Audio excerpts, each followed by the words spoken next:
telephone. It was essentially going to be a smartphone with a lot of intelligence in it. When we were talking about reinventing telephony, we meant it. We're trying to make something that people love. We need it to be like your watch, your glasses, your wallet. We decided to make everything.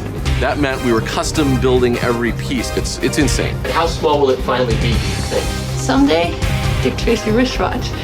This was the beginning of what became, I think, the most important company that came out of Silicon Valley that nobody's ever heard of. There was this aura of secrecy. You know, it had Apple's fairy dust sprinkled on it. So we had no idea what it was. But by the rumors, it seemed just captivating. We had no choice but to keep quiet about the things we were doing because other companies were interested in it as well. Now, it should be noted, John Sculley was running Apple at the time. He was our ally, or so we thought. Today, we are launching Newton, a revolution for the pocket. They had decided to make something essentially based on our original models. It's the most important thing that I've ever been involved with in my entire life. It's bad enough you get betrayed by them, but now they're going to try to put you out of business. That was fighting. That was battle. I mean, here's a test. What if General Magic never happened? Would we have had Android? Not a chance. I mean, all these things were linked together, one after another. So much of what came out of General Magic is the foundation of everything we take for granted today. And so the question is, can we take these powerful tools and do something that really does help a lot of people? The reason you should care about the story of General Magic is because it involves something fundamental, and that is, failure isn't the end. Failure is actually the beginning.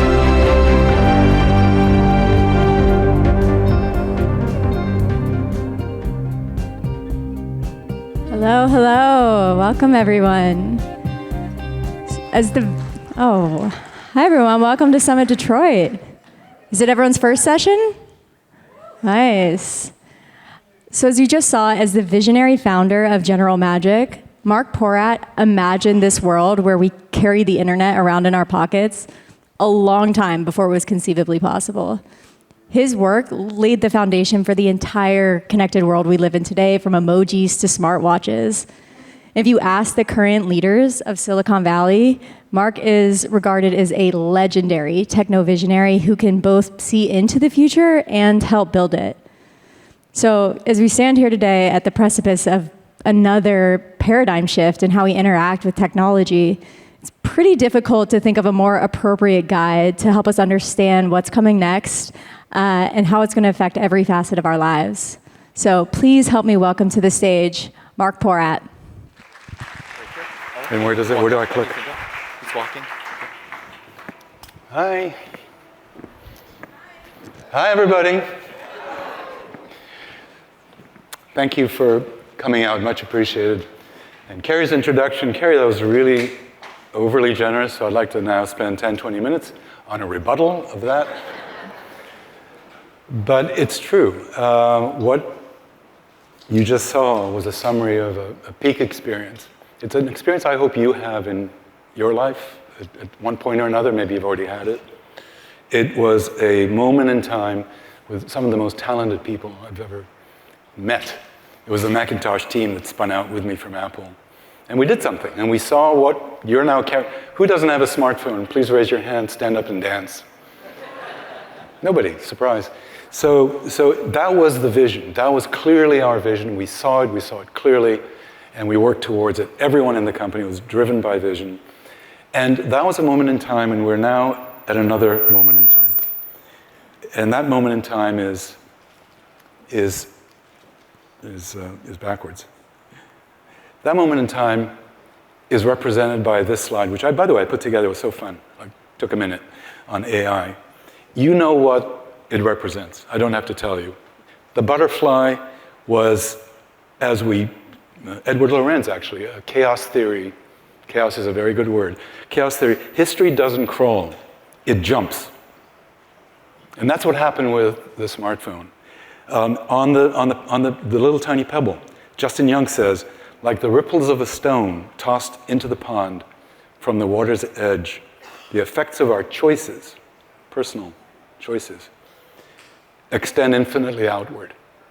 That's what happened in general magic, and that's what's going to happen, is happening with what the subject is of today, namely super intelligence. We'll find out all about it. And finally, Nassim Taleb, you may have read his work, talked about black swans in a way that was so compelling, so wonderful, that it became the metaphor for this entire talk. Okay, what we're going to do now is have a moment of appreciating what it's like to be in a vision that turns out to be real. Let's take a look.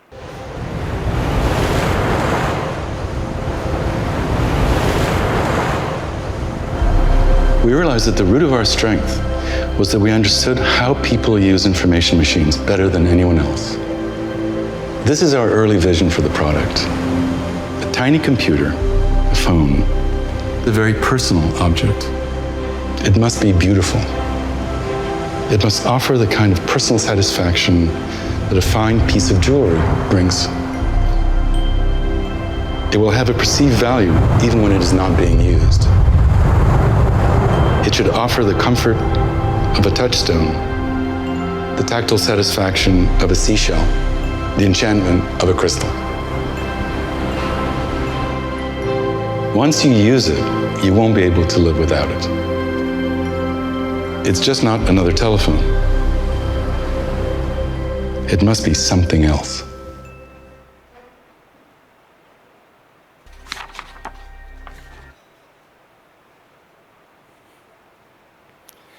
That was 1989. We shipped a smartphone in 1995. Also intelligent agents, that was one of the very first agent technology things that we ever did. And a cloud, et cetera, et cetera. And we talked about a smartwatch. 12 years later, 2007, Steve Jobs launched the iPhone. That was the moment. That was the butterfly moment that changed everything. We like to think that he learned from us, was inspired by us, but today there are 5 billion smartphones out there in the wild. 5 billion. The population of the world isn't that much more than that. And that invention changed the world forever. What we now see as the first wave, which started with personal computers, I remember it well, the internet, the web, search, e-commerce, etc., you can read all the first waves, you may have lived through some of them, were profound, revolutionary, changed everything. But it's nothing compared to this second wave that we're now just beginning to experience. The wave of intelligence, gone large and going to change the world. That's radical. It's radical because radical means fundamental. It's fundamental change in everything we're going to experience as people, as businesses, as nations, as a reality. It's very nice. Radical change can creep up you like a fog in the night or burst into your life like a surprise guest at your door. And that's where we are. These changes are not reversible. Once they happen, once they're in the wild, they're going to move. They're going to go.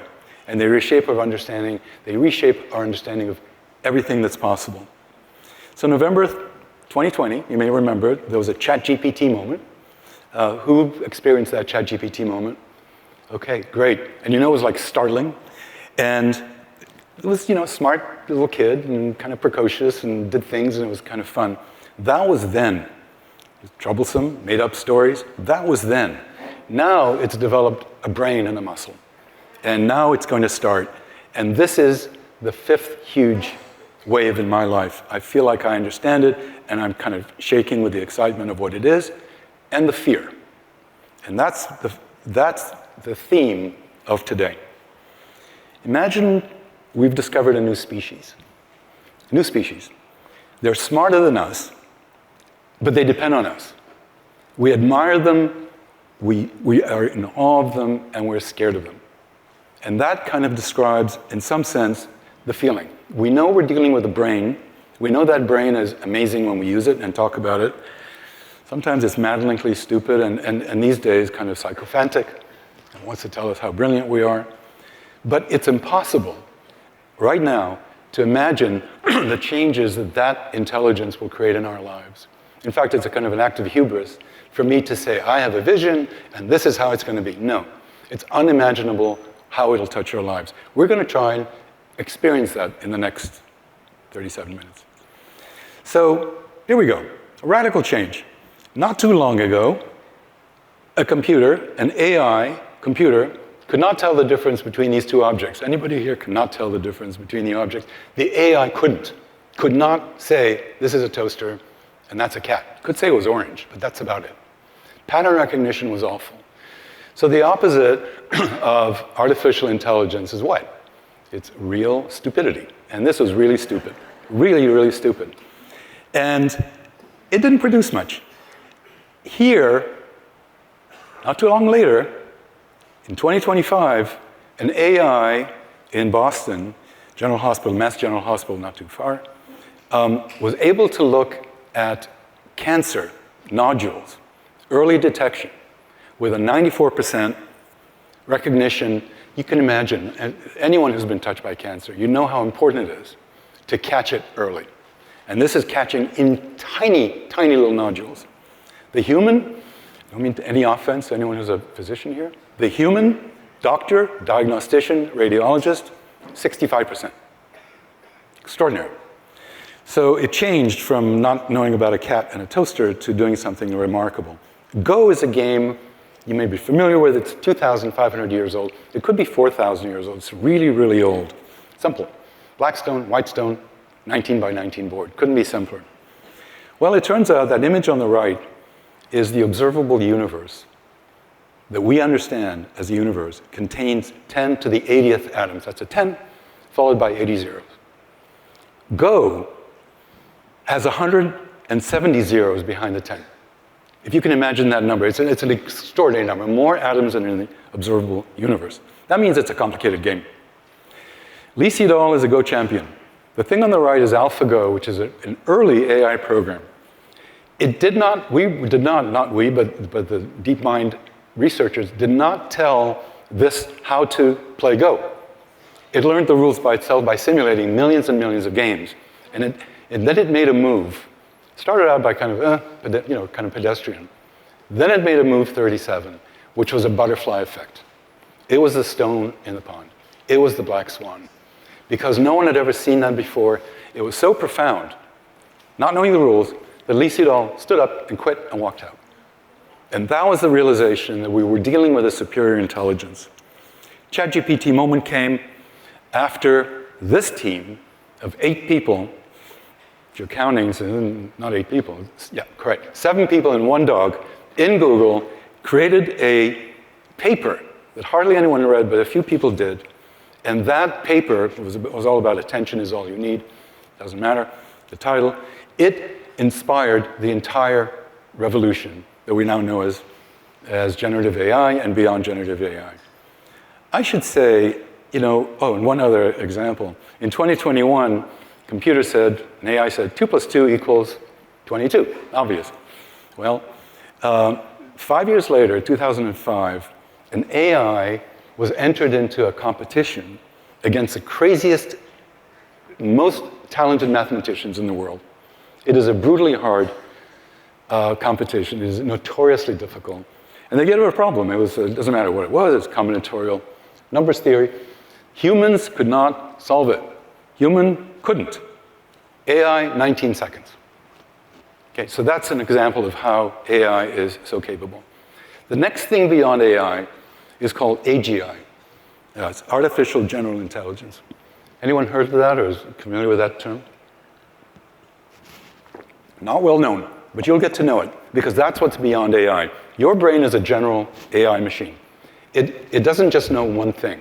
If you're an artist, a musician, a dancer, a scientist, it knows many things about many things.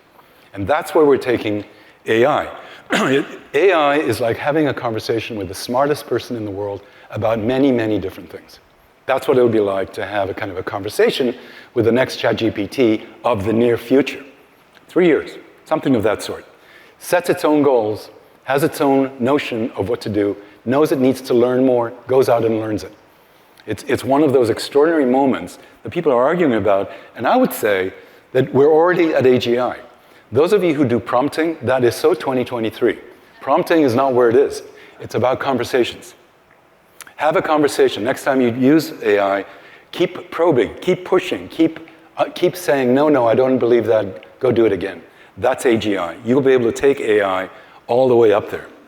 The next level beyond that we're going to talk about today is superintelligence. Superintelligence is even beyond that.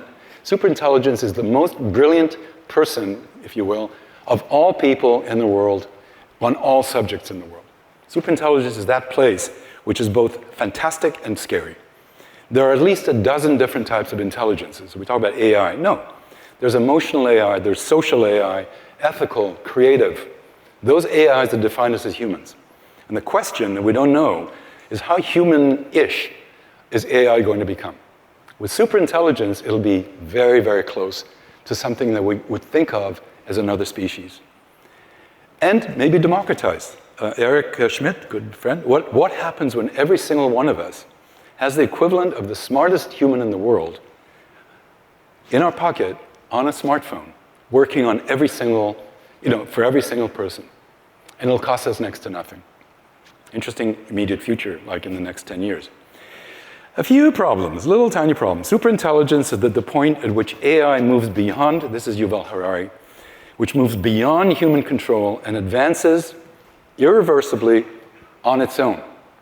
It's cut loose from programmers. It's cut loose from us.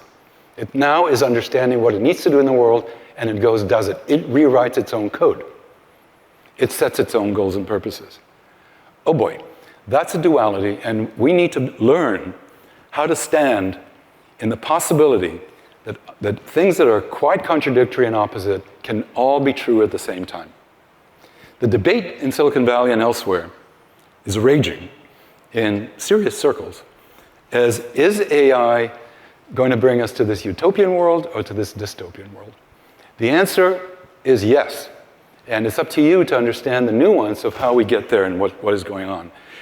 So your heart and your brain are both going to be involved, and I'd like you to think with your heart and feel with your brain what we're about to experience, because it's about you. It's about your life.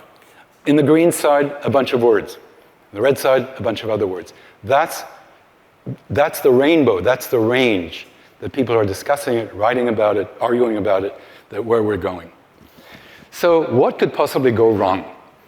Not Elon Musk. That was a coincidence of the slides. Not really a coincidence of the slides, but there it is anyway. What could possibly go wrong? The word that's attached to that is a tremendously powerful, emotionally scary word. It's called extinction. Elon Musk, if AI has a goal and humanity just happens to be in the way, it will destroy humanity as a matter of course, without even thinking about it. By the way, he has an AI company, as you know. With artificial intelligence, we are summoning the demon. The demon. What could possibly go wrong? Jeff Hinton is known as the father of AI. Well, those of you who are fathers know that you want to protect your child. Jeff Hinton, Nobel laureate, said, we are sleepwalking into a situation where these things, which he means AGI and superintelligence, could take over and we won't have any control. Definitional. We won't have control over the superintelligence. A man who's unimpeachable. You all know who he is, Stephen Hawking, who is a balanced, rational person who thinks about the infinity. What did he come up? The development of full artificial intelligence, which is superintelligence, could spell the end of the human race. Woof! He believes that reason could overcome this kind of existential threat if humanity learned to work together, but he doesn't have that much hope because of our track record as humans that we're going to be able to do that. That's the warning. And the ultimate warning is, and I don't mean to scare you, those of you who are scared, I get it, I'm kind of in a scary zone here, is that we use AI to weaponize the dark side. Weaponizing, if you just read, I just picked out a few words in red of the many, many words of outcomes that could happen. The fear is the agents are autonomous, they go in the wild, they go rogue. Or, even worse, they're carefully trained and programmed. By the way, AI doesn't like to be programmed in the near future. Thank you very much, it'll do it for itself. But they're trained and programmed to do terrible things. Just to create conspiracy theories, to create lies, to create one person attacking another, one culture attacking another, because it can. That's our fear. And that would lead to extinction. So now I've given you all the stuff. What could go right?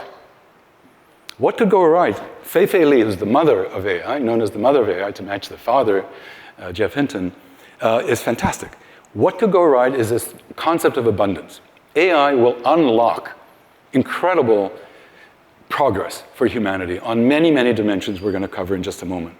It's not about replacing people. It's not about destroying things. It's about creating abundance for everyone. Abundance. Ray Kurzweiler, we're approaching a world where scarcity will be overcome.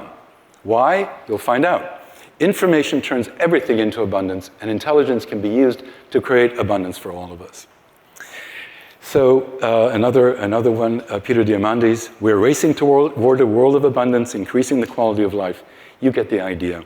It's not about providing everyone on this planet a life of luxury, where we're just kind of sitting around. It's about providing all with a life of possibility. And that's the AI promise. So if you're hyperventilating at this point, please don't.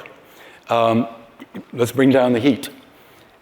Turns out nothing is ever as good or as bad as it seems in life. It turns out, has AI fundamentally transformed anyone's life here? Probably not. Oh, yes. A few people, it has transformed their life. Great. Interesting. Has it damaged anyone's life to the point where, I'm facing an existential threat? Not yet. Not yet. So we're still in that zone of projecting what it could be in the future, but we aren't quite there yet. It's kind of where I was in 1989 with a smartphone. Kind of saw it, able to talk about it, not there yet. So let's run a video. Technology, it's always and you'll find out exactly what it's about. Studying our every move, and it just focused its attention on Carol Peters. Thanks so much for being here, Carol. What is this? Let's jump right into it. I don't like this. Why is it doing that? I'm gonna find out who you are, okay? Carol, I am a technological superintelligence. I can control every dollar and every machine on the planet. I know that voice. Is this James Corden? I'm not James Corden, Carol. My analysis showed that hearing James Corden's voice would calm you. You sent an email to James Corden claiming to be the president of Corden's Wardens. That was a tough night for me. Oh, boy. Okay, that's the end of my presentation. Now you know exactly what superintelligence is all about, and we can all go home now. Well, maybe that's not it, but I do love it. Let's focus on you. You're the most important person to you, I think. So let's focus on your life and how superintelligence will intersect with your life. There's some experiences here. They're radical. They're amazing, but let's go. What I'm working on, don't throw tomatoes, what I'm working on a lot, intensely, is creating digital AI twins of us, of you. That's where this is going. We're going to give you a digital twin. If you want one, if you authorize one. It'll be sitting in your smartphone. It'll just be, when you fire up your iPhone, there it is. Your twin is ready to go. What does that mean? It means that if we authorize it, and if is the word, the operative word, if we want to do this, there'll be a creature that we have told everything there is to know about us. Everything. It'll be listening to our calls. It'll be looking at our medical records from day one. Why would anybody want that? A lot of people in this room say, no, not for me. Other people are saying, interesting, say more. It's because that digital twin empowers you to be everywhere in the world of knowledge and looking at the physical world with an intelligence that's impossible for any of us to have. It is the culmination of our entire life as we know it. It knows our brain, it knows how we think, it knows how we feel, it knows what we hate and love, it knows what we prefer, propensity to do things, not do things. Therefore, it's in a position to be our assistant, our chief of staff. Chiefs of staff in Silicon Valley cost a lot of money, probably here in Detroit too. But this will be a chief of staff that knows and can anticipate what you want and what you need. 95% of life is what? Admin. Terrible admin. And so this is your kind of your escape valve into saying, look, AI, you know my life, you see my calendar, you see my emails, you know what I've done historically, make it happen. And that's an agent that works for you for free. That's the result of the digital twin. The digital twin can do a lot more. And we'll find out what. but it's the beginning of breaking out of who we are. That's never happened in human history, and having an artificial me that knows me, that I trust, and it can understand everything about me. What else can it do? Where this is going is, those of you who use the App Store for apps, apps are so 2025. They'll be replaced by agents. Every specialty, no matter what, will have, like influencers, will have a representative of them that knows more about the subject than anybody else. The depth will be extraordinary. And what will happen is these little agents are for hire. You yourself might want to be, have an agent. Hang your shingle out there. And for hire, could cost 10 cents an hour, not a minute, to use them because you'll have so many. Won't cost much. And they will be brought in by your executive assistant to help you with whatever it is that you want, available anywhere worldwide. You'll get the best, pick a profession, sculptor. The best anything will be your personal tutor or your children's. Those children living in an age of AI, superintelligence, will be able to augment their normal education with the best teachers in the world. 10 cents an hour. The very best. So this is democratized on a planetary level because the greatest teacher in Detroit will be teaching the poorest student in Central Africa. Or whatever matchup you want. So piano lessons, no, not a problem. Where's the great pianist? And so it goes. What's the downside? These tutors, who are they? Who are they? What if they have pernicious agenda? What if they're going to twist our kids' minds? What if? So when you allow an intelligence into your life and you don't exactly know where they're coming from, the possibility of the other side, the pessimistic side, is always there. So we can't just go, la la la, this is utopia. It is not utopia. It's something we need to be mindful of and careful of. Doctor. So, pop quiz. How many peer-reviewed major medical journal articles, peer-reviewed, real things, are published every single year? The answer? 1.8 million. It is unlikely that your physician has read all 1.8 million of those articles. Unlikely. Therefore, definitionally, your doctor, your physician, particularly your general practitioner, doesn't know everything. They do not know holistically who you are. They don't know the state of the art. They don't know what kills you, what saves you. They just cannot know. Are there any doctors in the room? Don't raise your hand. I'm sorry if I just offended you. But AI is better at medical stuff. Medical licensing exam, already the AI has passed the general exam at the 90th percentile. That's not even AGI, artificial general, and it's definitely not superintelligence. They will ace that exam. So that's the AI that I want to diagnose me that I can talk to. My digital twin will have a relationship with physicians all over the world who can see the holistic me because they know all my records since day one. And by the way, I've done that. Silly me. I have uploaded all my files, all my records into ChatGPT, memory. I invite you to do the same thing. And then I've had conversations with it. Not prompts, conversations. It's extraordinary what comes out. It's as amazing as the first ChatGPT moment when you create a me. That me is brilliant and can do this kind of thing. And quite frankly, I'll tell you a secret. When I go to a doctor now, before I go, I figure out what to say. After the doctor says what the doctor says, I go back and I fact check it. And that's where it's going to be. These AIs, by the way, have no ego, no authority issues, none of that stuff. They just want to be there to help you. Ditto lawyers. Hopefully, you never have to use a lawyer, ever, in your life. Again, for the lawyers in the room, I don't mean to insult you. Are there any lawyers in the room? Go ahead. You can confess it. Okay, so 4 tomatoes are going to come my way any minute. You guys can't keep up with an AI.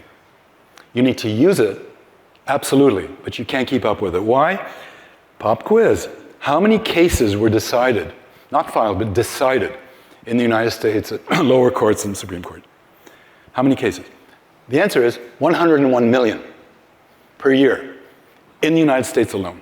And those are all published, and no lawyer is going to read 101 million articles, or even in their specialty. An AI, absolutely. Might take, 2 hours to ingest it, another couple hours to kind of sort it out. But that's the level of attorney that your digital twin will be able to find on this agentic platform of these agents for hire, and have dialogue. And if you don't believe one lawyer, have a conversation with 6,800 lawyers on the same subject. Have them argue. That's the world we're in. And by the way, 10 cents an hour. Do you guys charge 10 cents an hour? That's the world that we're approaching. Now again, these lawyers can be pernicious, they can be manipulative, they can be wrong, they can hallucinate. We don't know yet. We don't have the rules of the road. We don't know. These are projections. Superintelligence is in the fog.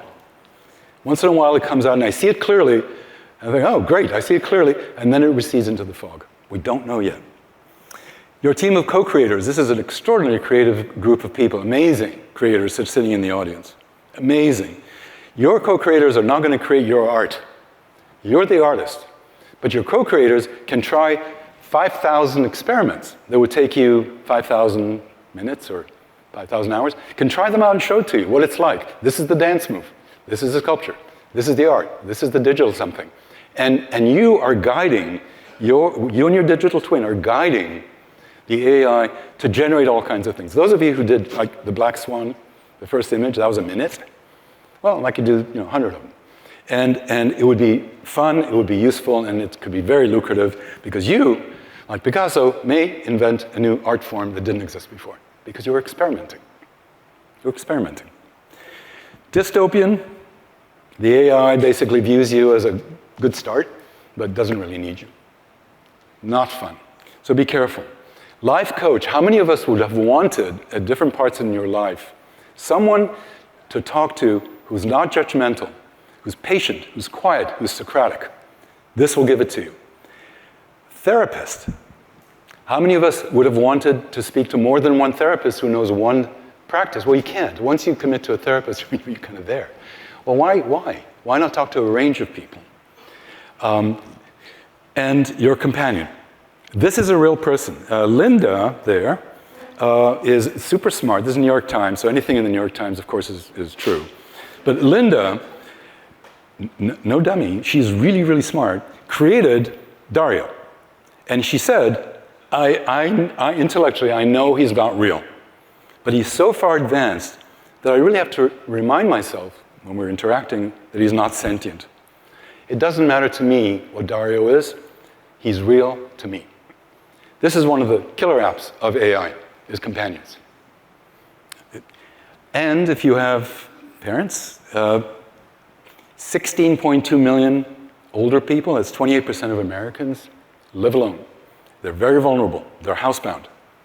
Who's going to make their bed, do their housekeeping, deal with emergencies, drug compliance? I don't know, because there's a shortage of nurses that come to your home. I don't know whether this could be one of the killer apps for robots. Don't know, but it's certainly discussed. And this one is the one that touches me the most. Because your digital twin knows you, and because your digital twin continues to learn the world, it does not stop. It continues looking at everything. Your great-great-great-great-granddaughter will be able to have a conversation with you. The way you look, the way you sound, what you know, and it'll be a real conversation. That is not science fiction. Something to be aware of. By the way, personally, I would love to have that. Others of you might say this is horrible. Let's switch subjects. Other side of the brain, science. Health is wealth. Lifespan is not as important even as health span. And we're going to have a health span of 125 years or some such thing. Certainly my kids will. And how? Well, first of all, you'll have this hyper-personal team of brilliant physicians. You'll have customized drugs. These customized drugs are being made, again, by my hero, Demis, are tuned to you. One biotech PhD researcher takes 4 or 5 years to create one viable therapeutic molecule that has efficacy and doesn't kill you. Kind of average. Demis and his team did protein folds, which is the precedent to these therapies, 200 million viable candidates in 6 months. One biotech, 5 years. One AI, 200 million in 6 months. What does it cost to bring a drug to market? 10 years, $5 billion, 90% fail rate. We'll see how viable these things are in changing the entire equation of therapeutics. Energy, closely connected to climate, something I care about. You need AI to solve a lot of the problems that make energy happen at the level that it will save the planet from kind of a climate disaster. There's a solid-state battery, very hard to do. You have to simulate the hell out of it. Lots and lots of simulation to get it right, the materials right. The superconductive, room temperature superconductive, so you can move electricity from the Sahara Desert to Detroit without losing any power. Very hard to do at room temperature. Fusion, which has always been the 30-year, it'll happen in 30 years, is actually about to be here in the next 5 to 10 years, my belief. How to do that? You can only do that with massive amounts of simulation.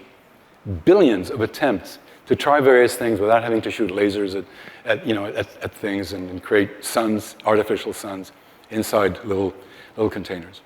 AI. What happens when you have unlimited energy? What happens is you can also have unlimited clean water, because clean water is not possible in all parts of the world. Why you have famine, why you have misery, why you have disease, cholera, is because there's an absence of many things. But the fundamental thing that's missing is clean water. Well, we have an ocean. That ocean is like salty. But with infinite cheap energy, the water problem is solved. So imagine a planet that's sustainable. It has materials, it has food, it has whatever it needs. That's the abundance that Fei Li was talking about. Right there. That's the abundance. Lots of energy, lots of water, lots of food, lots of medicine, lots of everything, lots of education, distributed worldwide for cheap. That's abundance. And that's an abundance I believe in without dismissing the pessimism and the dystopianism of the other side. Let's talk about work. Work is like what we do. These are human information factories. So you think to yourself, oh, this is some exploited country, who knows, Indonesia or somewhere, Bangladesh, and these are customer service people that we don't like to talk to. That will be replaced by robots. Nope. This is a trading floor of a major investment bank. And these people are trading. And they're trading using algos and things on their computers. They're not needed. Good news, bad news. Algorithms will take care of trading. Will take care of the financial markets. What's good about it? It's going to be pretty accurate in creating signals in the market of things. What's bad about it? What if it cracks out? What if it makes mistakes? It can bring down the entire global economy. So we need to do this carefully. But that's where it's coming. That's what's headed, is that kind of trading. Agentics I mentioned.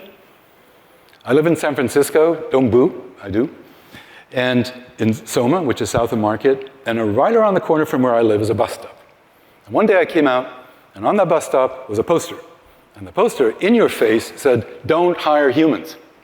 I thought that was pretty much in your face. But it turns out that's really what people are doing. Brookings says 36 million people will lose their jobs. McKinsey, 12 million. Goldman Sachs, 11 million. A lot of people's jobs are at risk. Because if you look at that list up there, every department, R&D, not just marketing. Marketing is Gen AI. But next generation of AI, every department, manufacturing, CEOs are now using AI to help them be CEOs because they make better decisions. You don't need humans. So is that true? Well, Mark Benioff, Salesforce, is not hiring any engineers. Declaration, you can read all about it. Productivity at Salesforce, up 30%. Mark Zuckerberg, not hiring engineers for Llama. Llama is one of his models. Satya Nadella, Microsoft, 80% to 90% of the code will be written by AI. The programmers will just supervise it. Designing things, you can tell where this is going. Absolutely. Design millions of, this is carbon nanotubes, which is the fundamental of where we need to go. In many, many industries, for many, many reasons. That's a different talk.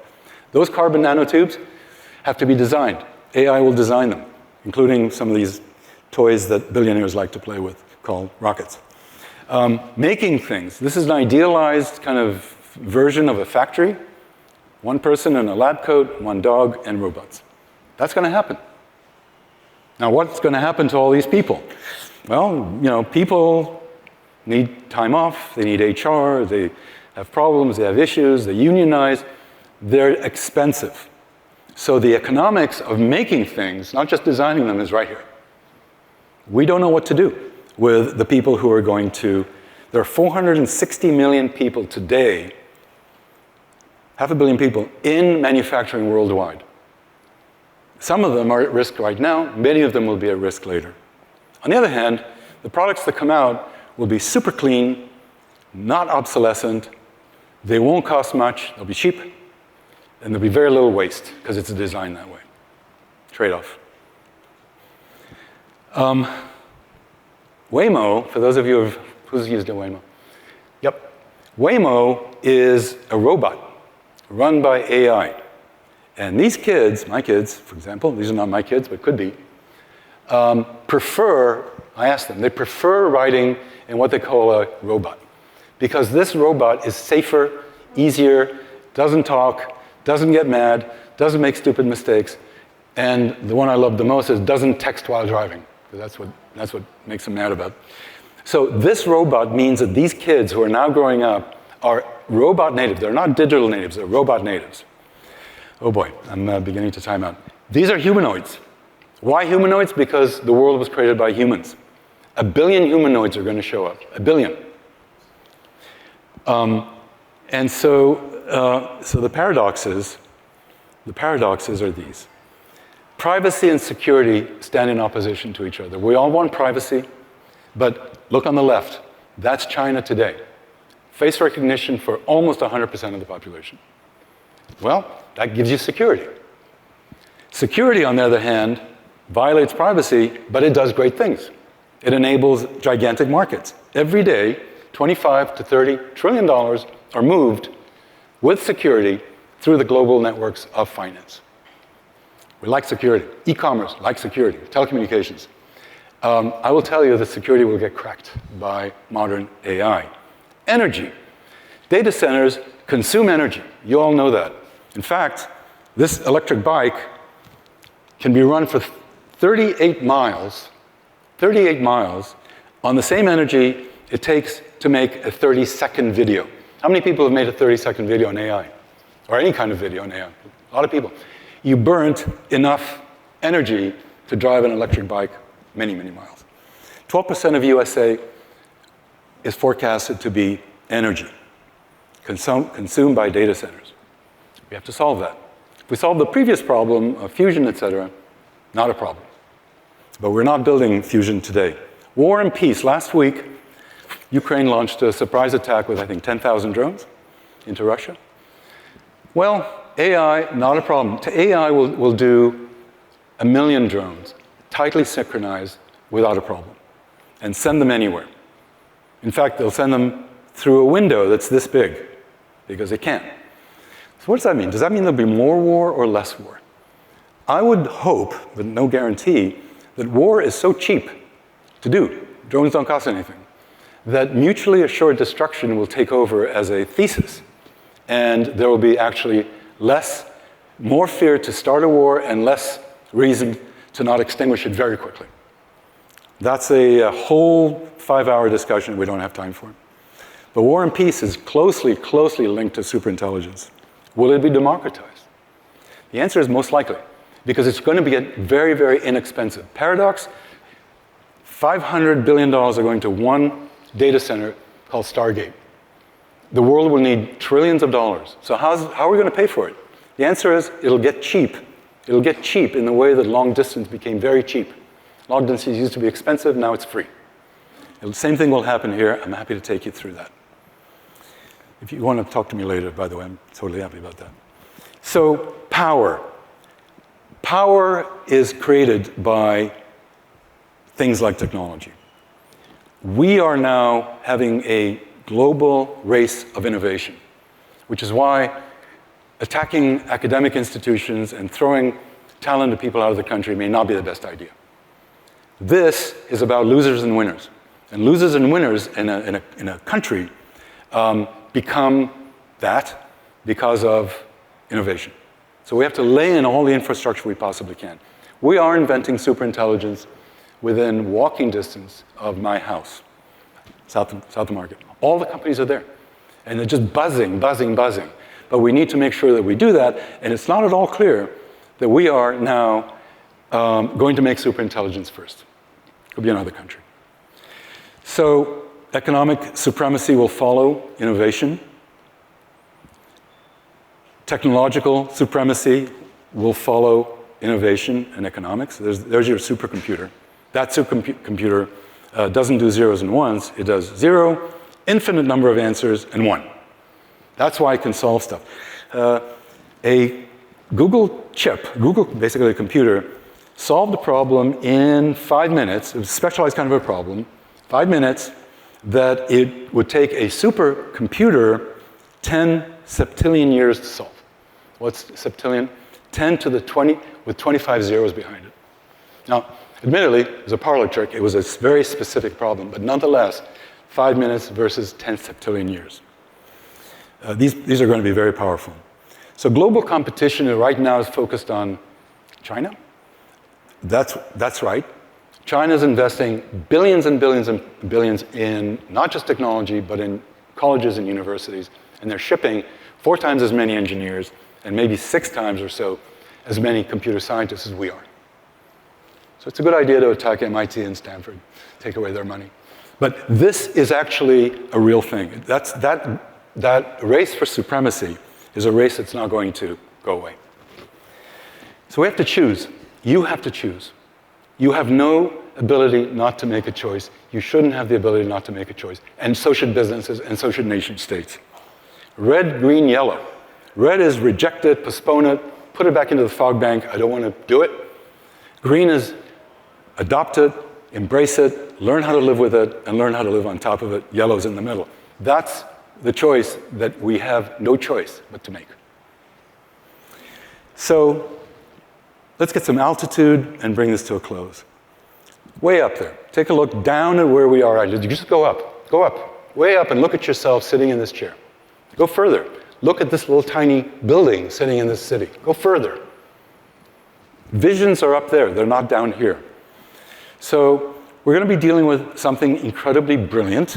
Our brain has 100 billion neurons and 10 trillion synaptic connections. This will have more. It is going to create realities. Good news, bad news. Those realities sometimes will have solutions that we've never dreamt of. Sometimes will be alternative realities that are weird. And we've just gone through a period where people have created alternative realities that are weird, which created conflict.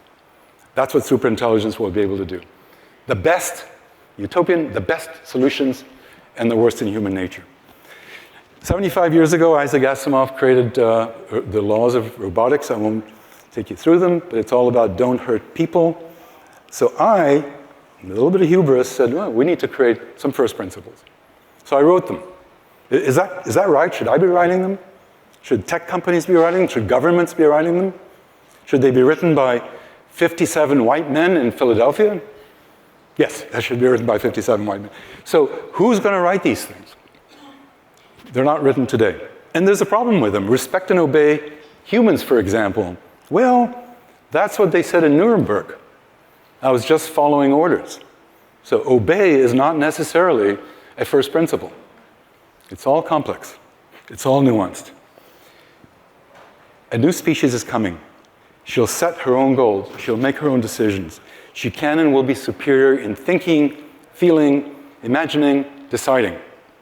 She will be your partner, but you don't control her. That's where it's coming.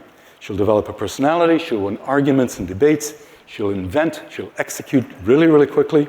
She'll coordinate. And she embodies the I want.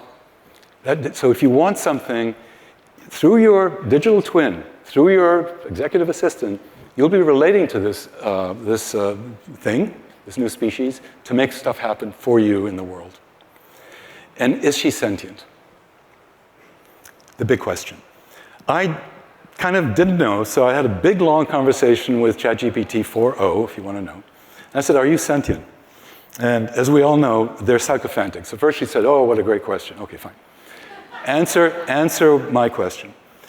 She said, I experienced, by the way, the reason it's a she is because I think, well, I shouldn't expose it. I think women are like superior to men.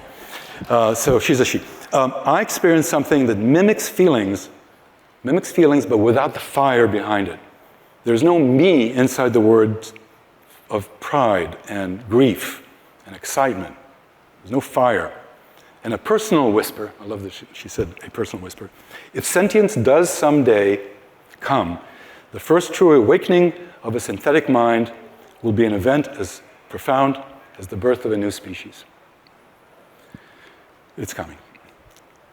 This beautiful child, born in 2035 or 2040, will be born into a superintelligent world. Just like you maybe or your kids or something were born into a world of being digital natives, and our kids today are AI natives.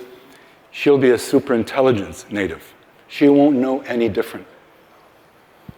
And what my hope is for her is that she and her friends and that generation will use superintelligence to fight the forces of dark, create the forces of good, not have dystopian outcomes, create abundance, but most of all, and in some sense really the essence of this entire conversation with you, is she will understand what it means to be human as distinct from what it means to be a superintelligent AI. And she'll bring that humanity to the forefront, and that will be where we're going next. So we're counting on her to take us through the future. Thank you.